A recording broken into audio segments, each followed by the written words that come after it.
जरासंध तुम जैसे छल करने वालों से संधि नहीं करता, उनका अंग विच्छेद करता है।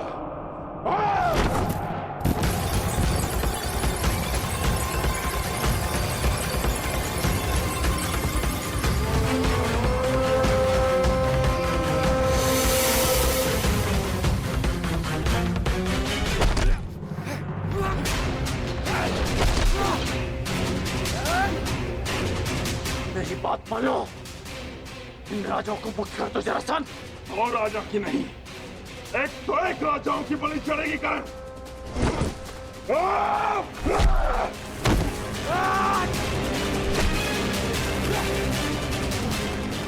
अपने क्रोध पर नियंत्रण रखो जरासंध।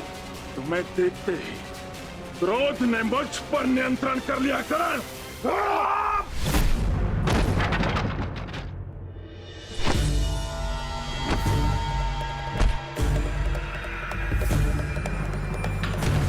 रुक जाओ जरासंध, मैं तुम्हें सावधान कर रहा हूं। रुक तो तुम गए थे कर, सहायता तो तुम मेरी करने आए थे, किंतु हाथ मिला बैठे उस छलिया कृष्ण से।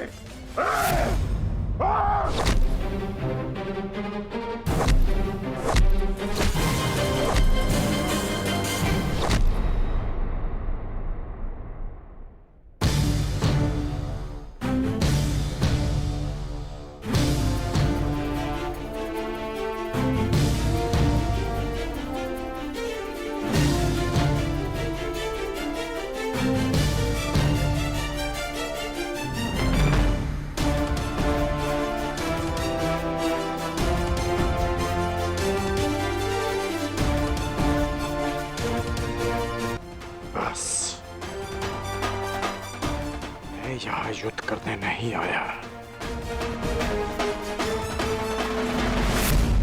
यदि युद्ध करने आया होता तो तुम और ये युद्ध कब के समाप्त हो गए होते। इस भांति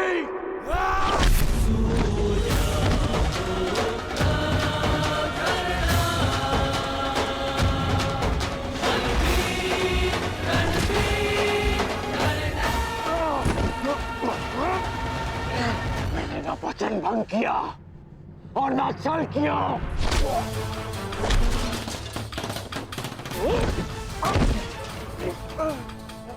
मैं युद्ध में तुम्हारी सहायता के लिए पहुंचा था, परंतु रुका रहा क्योंकि वासुदेव शांति का प्रयास कर रहे थे।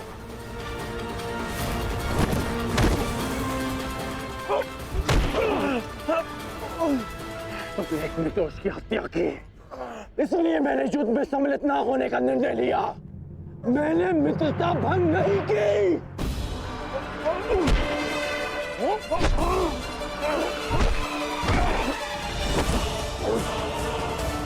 मेरे शत्रु के साथ खड़ा रहने वाला मेरा मित्र नहीं।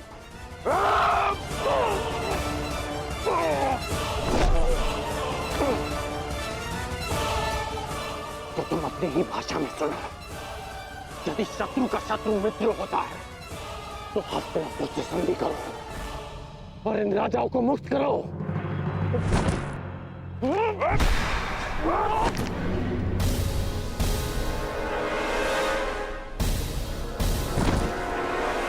हाँ, तुम वासुदेव के विरुद्ध हो। नहीं, मैं वासुदेव के विरुद्ध नहीं, परंतु अपने मित्र दुर्योधन के साथ हूं, जो वासुदेव के विरुद्ध हैं।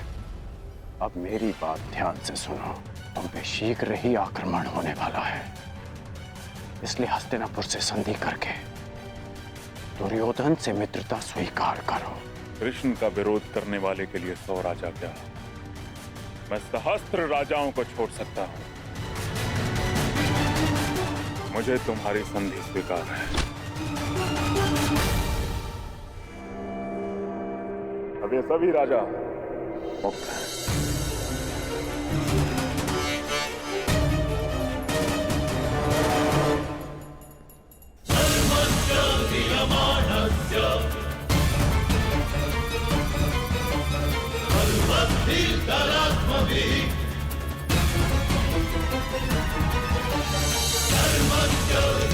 धर्मस्य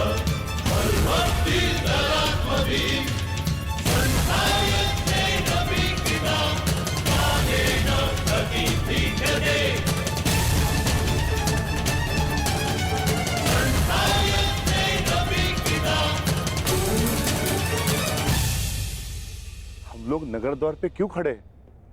भीतर क्यों नहीं जा रहे वासुदेव? शांत विकोधर।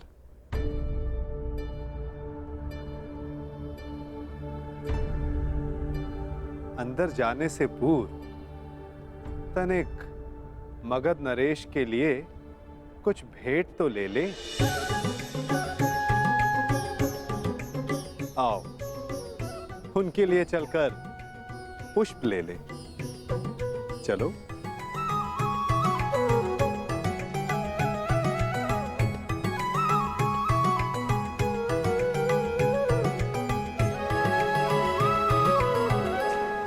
आप सब अपने राज्य जाने के लिए मुक्त हैं। आइए।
तुम्हें वासुदेव कृष्ण ने भेजा है ना?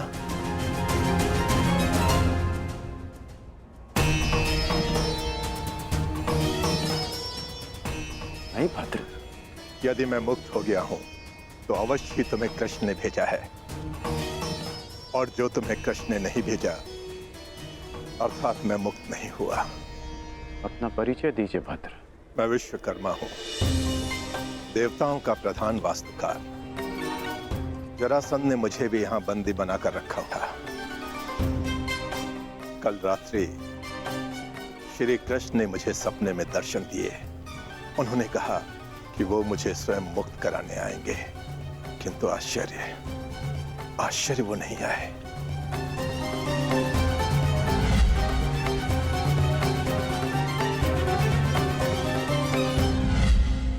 वो आ चुके हैं।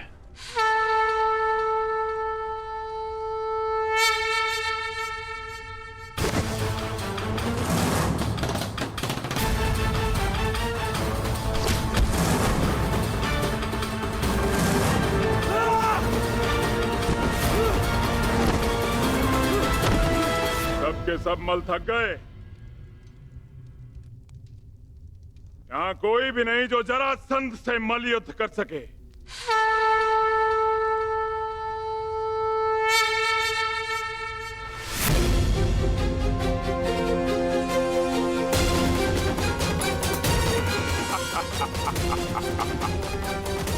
लो, अब ये ब्राह्मण मुझसे मल युद्ध करने आए हैं।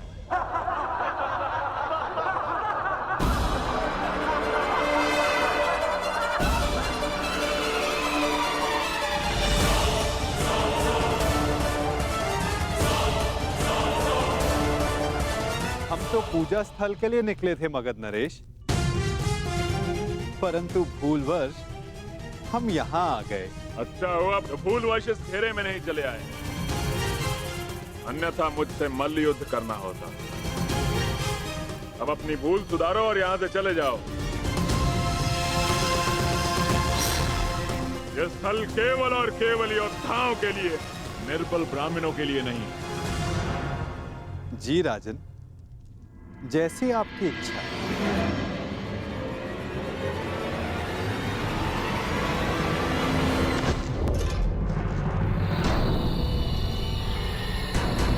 ये युद्धकांक्षी है।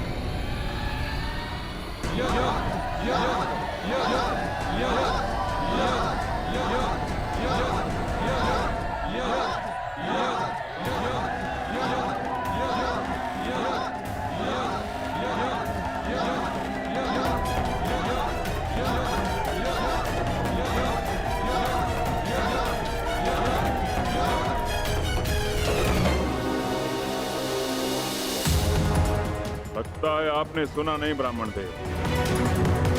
अब कृपया इस घेरे से बाहर चले जाइए, अन्यथा मुझे एक ब्राह्मण हत्या का पाप लगेगा।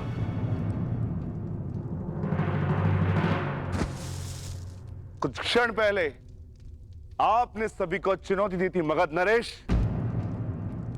तो समझो वो चुनौती मैंने स्वीकार कर ली।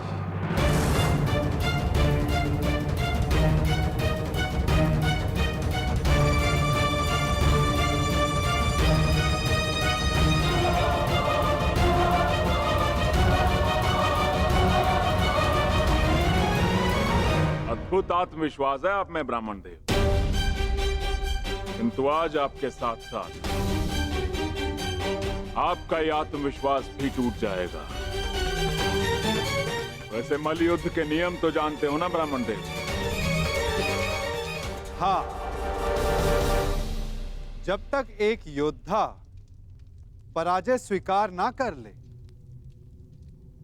युद्ध होता रहेगा।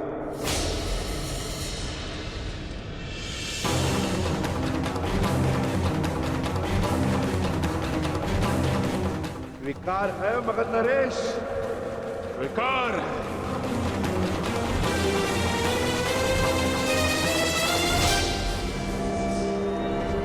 नहीं जनार्दन!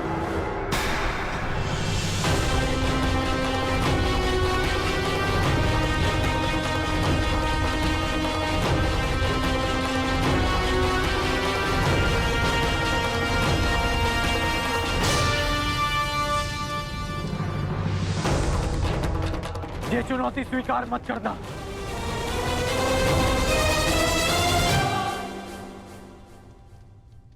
क्योंकि ये ब्राह्मण नहीं है।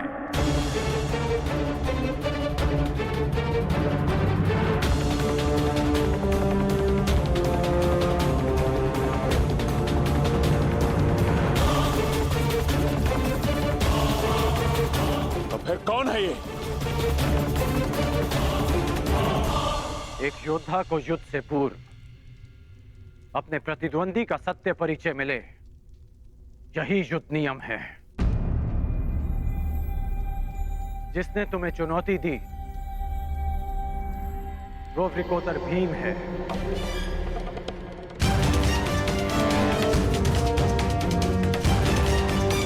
ये धनुधारी अर्जुन है।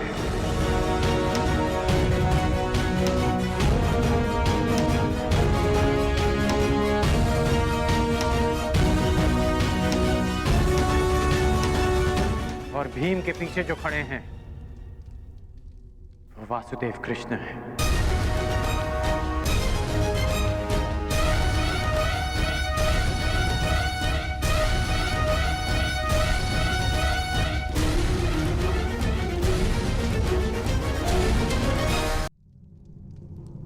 अब सत्य जानने के पश्चात तुम ये चुनौती अस्वीकार कर सकते हो। सत्य कहा अंगराज ने मगध नरेश। अब निर्णय आपका है। परिचय जानकर यदि भयभीत हो तो भीम द्वारा दी गई चुनौती अस्वीकार कर सकते हो।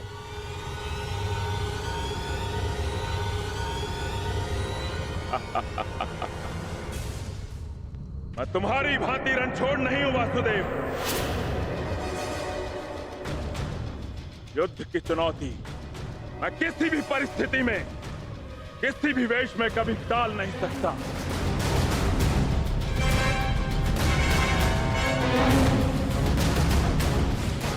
मैं इस चुनौती का अंत करूंगा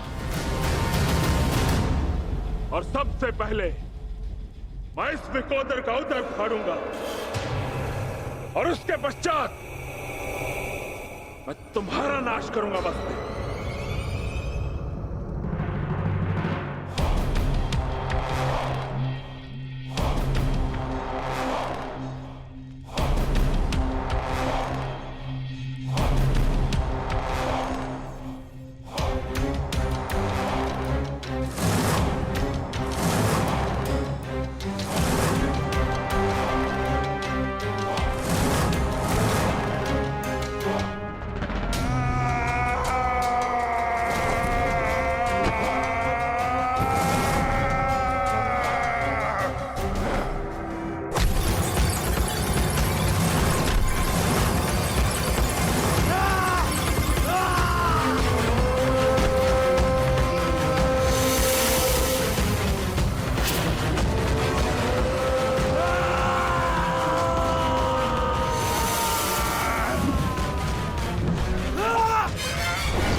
क्या यह युद्ध समाप्त होगा?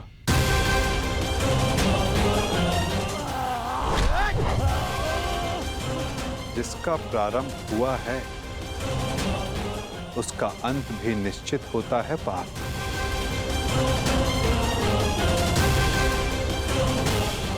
तुम्हारी प्रतीक्षा शीघ्र पूर्ण होगी।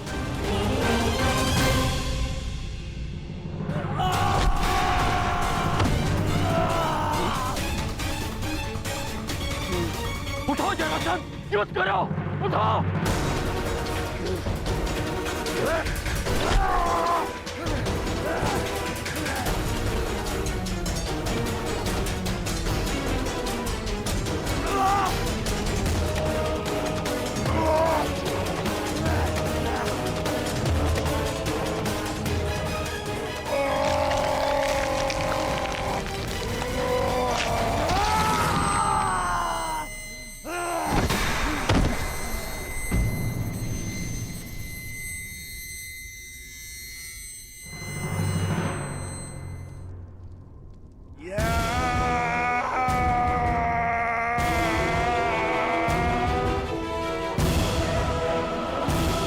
जरासंध का अंत हुआ।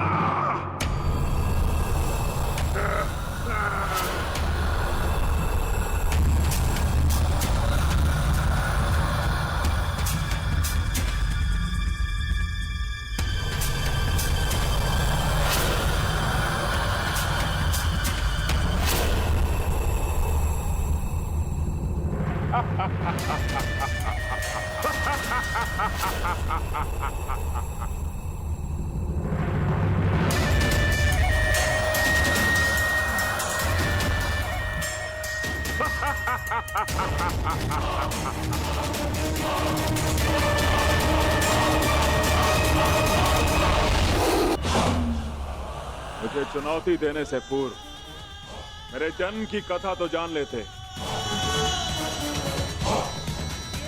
माता के गर्भ से 2 पिंडों में जन्मा मैं, मृत, और मेरे शरीर को वन में फेंक दिया गया। वहां जरा नामक राक्षसनी ने उन पिंडों की संधि करके जोड़ा और मेरा नामकरण हुआ जरासंध।